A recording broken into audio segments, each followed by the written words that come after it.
अपने सभी देखने वालों की खिदमत में मैं जावेद नसीम अपना आदाब, सलाम, नमस्कार और सत श्री अकाल पेश करता हूँ। दोस्तों, जैसा कि आप जानते हैं कि आने वाले साल यानी कि 24 दिसंबर 2024 में रफ़ी साहब की 100 साल पूरे होने जा रहे हैं। 24 दिसंबर 1924 को उनकी पैदाइश हुई थी और अगला साल बड़ा ही पावन है, बड़ा ही ख़ास है, क्योंकि उस साल हम रफ़ी साहब की 100वीं सालगिरह मनाएंगे। जैसा कि आप लोग जानते हैं कि रफ़ी साहब हमारे देश के एक ऐसे आइकॉन हैं, एक ऐसे सिंगर हैं कि जिनके बारे में जो भी कहा जाए कम है, और हर वो शख्स जिसका ताल्लुक़ संगीत से है ये हो ही नहीं सकता कि उसने रफ़ी साहब के गाने न सुने हों या वो रफ़ी साहब के बारे में न जानता हो। भारत रत्न की जो मांग है ये हम सरकार से कर रहे हैं और इस सिलसिले में हम लोगों ने एक कैंपेन की भी शुरुआत की है और देश के अलग अलग हिस्सों में जाकर हम लोगों से उनकी राय ले रहे हैं और उनकी ओपिनियन से हमें ये पता लगेगा कि रफ़ी साहब को भारत रत्न मिलना चाहिए या नहीं मिलना चाहिए। ऐसे में हमने ज़िंदगी के बहुत सारे शोबों से बहुत सारे लोगों से बातचीत की और आज मैं आपकी मुलाकात करवाने जा रहा हूँ जनाब वसीम साहब से। ये एक बहुत ही मायानाज शख्सियत हैं, परभनी से इनका ताल्लुक़ है और सबसे बड़ी बात ये कि संगीत की दुनिया से इनका ताल्लुक़ है। बहुत अच्छे कीबोर्ड प्लेयर हैं, बहुत अच्छे सिंगर भी हैं और आज मैं उनसे यही सवाल करने जा रहा हूं कि अगर भारत रत्न की बात आए तो भारत रत्न के बारे में हमारे वसीम साहब की क्या राय है? तो जावेद साहब, ऐसा है ना कि जनाब मोहम्मद रफ़ी साहब की शख्सियत ऐसी है कि दरअसल अवार्ड से नवाजना उनकी शख्सियत में कोई इजाफा करने वाला नहीं। बिल्कुल सही कहा। उनकी अपनी शख्सियत ही कुछ इतनी ऊंचे लेवल पे है जी, किसी अवार्ड की उनको ज़रूरत नहीं। बिल्कुल। अब ये हम, क्योंकि हम लोग उनके मद्दाह हैं, हम परिस्तार हैं उनका फ़न जो भी है और उनकी ख़ास तौर पे उनकी ख़ुद की अपनी ज़ाती शख्सियत, पर्सनालिटी जो भी बोलिए, तो वो एक ऐसी मिसाल है कि अवार्ड ठीक है दुनियावी तरीक़े से मिलना चाहिए, ये बात अपनी जगह ज़रूरी है। हालांकि इस बात का एहसास जो अथॉरिटीज़ जो है इस डिपार्टमेंट के, जो लोगों को अवार्ड देते हैं और अवार्ड से नवाजते हैं, तो ये उनको ख़ुद को एहसास होना चाहिए। हमको क्या ज़रूरत है कि हम उनको एहसास दिलाएं? दरअसल एक फिल्मी गाना है कि जहाँ सच न चले वहाँ झूठ सही, जहाँ हक न मिले वहाँ लूट सही। जी, तो ये एक ऐसी दुनिया है, एक ऐसे समाज में हम जी रहे हैं कि ऐसा लगता है कि लोगों के अंदर से वो एथिक्स या वो सोच या अपनी जिम्मेदारी का एहसास वो ख़त्म हो गया है। अगर ऐसा नहीं होता तो 1967 में रफ़ी साहब को पहली बार सिर्फ पद्मश्री के अवार्ड से नवाजा गया था जी।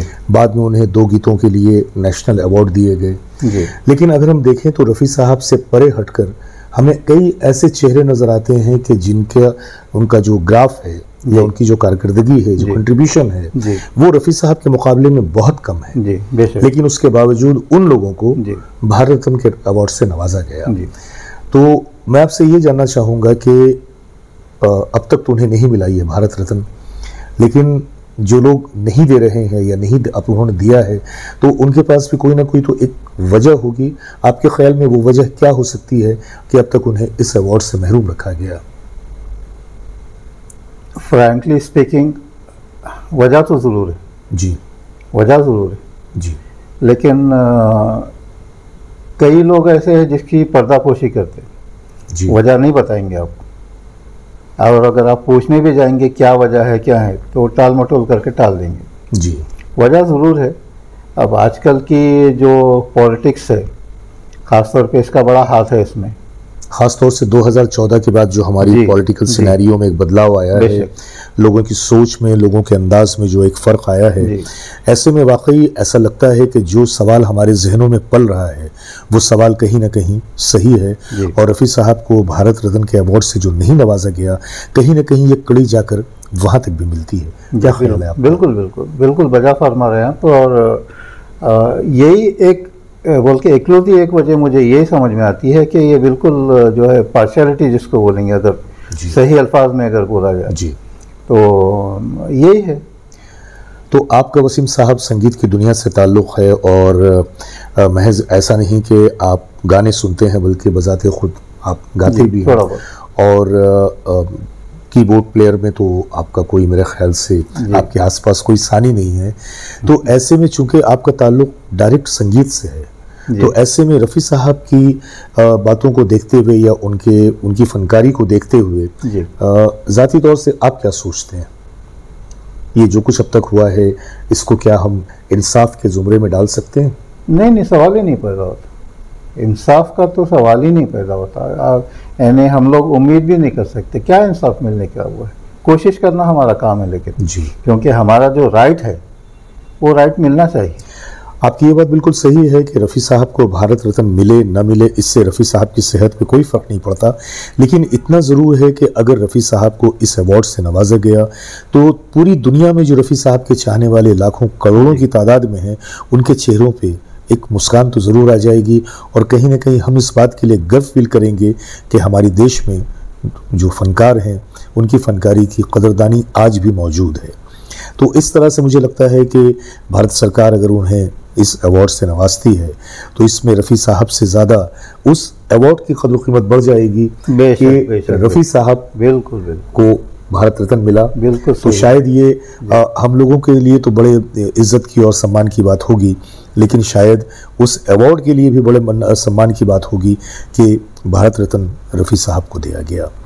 तो आप अपनी जानिब से चलते चलते हमारी सरकार से, जो लोग ऐवान हुकूमत में बैठे हैं जो इस बात के मजाज हैं इस अवार्ड को देने के, अगर आप उनसे कुछ कहना चाहें तो आप डायरेक्ट उनसे। यही है कि कहना क्या है, यही है कि सिर्फ यानी मैं अपने दिल की गहराइयों से, ना सिर्फ मैं बोल के जितने भी म्यूज़िक लवर्स हैं दुनिया में, तो जो लोग रफ़ी साहब के गाने सुनते हैं, गाते हैं, जनाब जावेद साहब, ये एक बड़ी क्या बोलेंगे अजीब बात है कि रफ़ी साहब के नाम पे लोग पेड़ भरते हैं। बिल्कुल सही है। मैंने बहुत पहले रफ़ी साहब पे एक कलाम लिखा था जिसमें एक शेर था कि एजाज़ है ये तेरा, एजाज़ है ये तेरा, कितने ही रफ़ी बनकर दुनिया में पल रहे हैं। और अगर देखा जाए तो एक हकीकत है कि आज रफ़ी साहब की आवाज़ में उनकी नक्काली करके ऐसे हज़ारों नहीं बल्कि लाखों की तादाद में लोग हैं जो अपनी रोज़ी रोटी कमा रहे हैं, अपना घर चला रहे हैं, अपने बच्चों की तालीम और तरबियत दे रहे हैं। तो मैं समझता हूँ कि अगर उस नज़रिए से भी देखा जाए तो रफ़ी साहब इस बात के बिल्कुल हतमी तौर से हकदार हैं कि उन्हें अगले साल भारत रत्न के अवार्ड से हमारी सरकार ज़रूर नवाजे। ज़रूर, बेशक बेशक ज़रूरी है, क्योंकि इसमें एक बात सामने आएंगे कि भाई ये जो भी लोग इसके ज़िम्मेदार है, ये जानिबदारी जो है वो ज़ाहिर है सामने आएंगी। अगर ये लोग नहीं देते हैं रफ़ी साहब के लिए, अगर कुछ नहीं करते हैं, तो इससे उनकी पॉलिटिक्स बात वही है गहराई में कि एक्चुअली अगर देखा जाए तो एक जो क्राइटेरिया होना चाहिए भारत रत्न की प्राप्ति का, तो उसमें उस लिस्ट में शायद कुछ भी ऐसा बचा हुआ नहीं है कि जिसको रफ़ी साहब पूरा नहीं करते हैं, एज अ फनकार हो या एज अ शख्सियत हो। लेकिन उसके बावजूद भी ये जो नाइंसाफ़ी हो रही है या कोताही हो रही है, मैं समझता हूँ कि अब वो वक्त आ गया है कि सरकार इस बारे में ज़रूर सोचे। इसी गुजारिश के साथ मैं आज के इस कॉन्वर्सेशन को ख़त्म कर रहा हूँ। मिलते हैं फिर किसी अगले वीडियो में किसी अगली शख्सियत के साथ। जब तक के लिए अपने दोस्त जावेद नसीम को इजाज़त दीजिए। बहुत सारी मोहब्बतों के साथ नमस्कार।